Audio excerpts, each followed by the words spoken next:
মন চাই যেতে সোনার মদিনা, দিদারের আশায় কেঁদে বুক ভাষায়, দিদারের আশায় কেঁদে বুক ভাষায়, তবু দিদার তোমার মিলে না।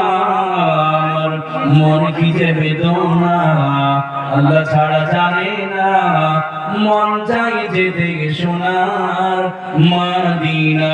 একটু জিকির করুন লা ইলাহা, আর জোরে লা ইলাহা। একটু ঘুমটা ভাঙা না, আর জোরে লা ইলাহা। সুবহানাল্লাহ আলহামদুলিল্লাহ। জোরে বল না। জন্ম আমার যদি হতো আরবে, মক্কা মদিনার কোন গ্রামে, তাহলে খুব ভালো হতো না? খুব ভালো হতো না? জন্ম আমার যদি হতো আরবে, মক্কা মদিনার কোন গ্রামে, তাহলে নবী তোমার দিদার লাভে ধন্য হতাম। কেন?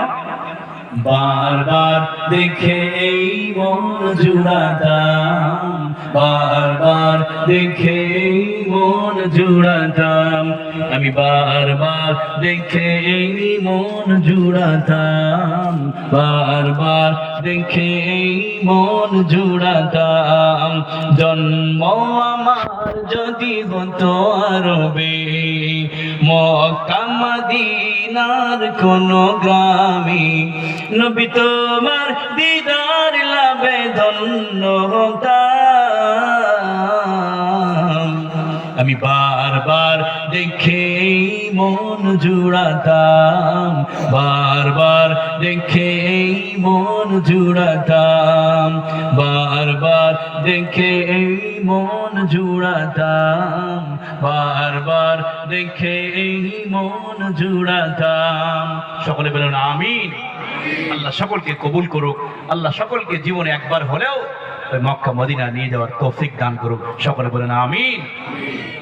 তো যে কথা বলছিলাম, পবিত্র কোরআনের মর্যাদা, এই জন্য বলছি এটা হলো নবীর ঘর, নবীর মাদ্রাসা। আপনার সন্তানকে যদি মানুষের মতো মানুষ করতে চান, তাহলে কোরআনের মতো এমন বড় মর্যাদার কিতাব তাদেরকে আপনি শিক্ষা দিবেন, তাহলে দুনিয়াও আপনার কামিয়াব হবে, আখিরাতেও কামিয়াব হবে। কয়েকটা ফায়দার কথা বলি, এরপর আমরা মূল সাবজেক্ট ইনশাআল্লাহ আরেকটি সাবজেক্ট আমি মূল সাবজেক্ট আমি এবার পেশ করব। তো কোরআন শিখলে কি কি ফায়দা? অনেক ফায়দার কথা আছে, আপনাদেরকে কয়েকটা ফায়দার কথা শোনাই। ফায়দার কথা না শুনলে, লাভের কথা না শুনলে ওই কাজটা করতে আমরা উৎসাহী হই না। বাঙালি মানুষ তো আমরা।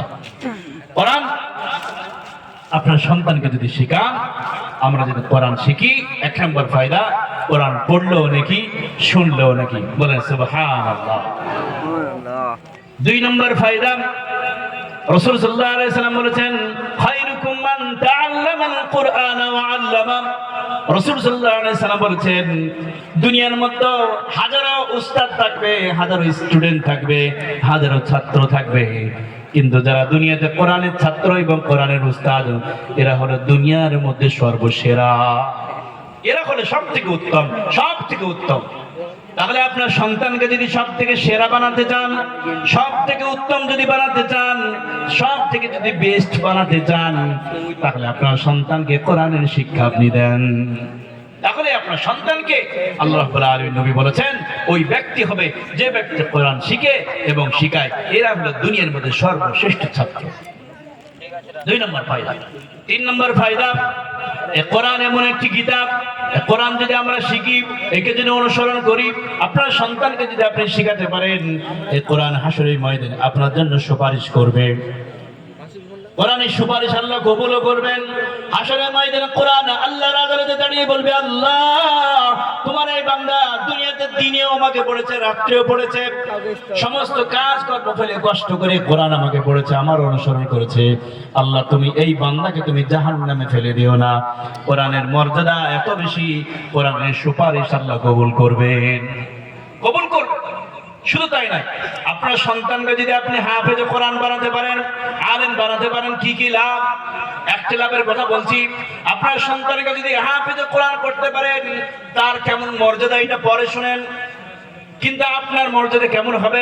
রাসূল সাল্লাল্লাহু আলাইহি সাল্লাম বলেছেন, একজন হাফেজে কোরআনের পিতামাতাকে হাশরের ময়দানে এমন নূরের টুপি, এমন সুন্দর পোশাক পরিয়ে দেওয়া হবে, পূর্ণিমার চাঁদের থেকেও সূর্যের আলোর থেকেও এমন পোশাকগুলো ঝলমল করতে থাকবে, এমন সুন্দর পোশাক পরিয়ে দেওয়া হবে হাশরের ময়দানে। তখন অনেক সাধারণ মানুষ তারা বলবে, আহা, এই মানুষগুলো এত মর্যাদা, কারণটা কি? ফেরেশতারা বলবে, এরা হলো হাফেজে কোরআনের পিতামাতা। বলেন না সুবহানাল্লাহ। এই মর্যাদা যদি সম্পূর্ণ আপনি হতে চান, আপনার সন্তানকে হাফেজে কোরআন বানান, তাহলে হয়তো ওই বরকতে আপনার আল্লাহ রাব্বুল আলামিন হাশরের ময়দানে আপনাকে এমন ইজ্জত আপনাকে দান করবেন।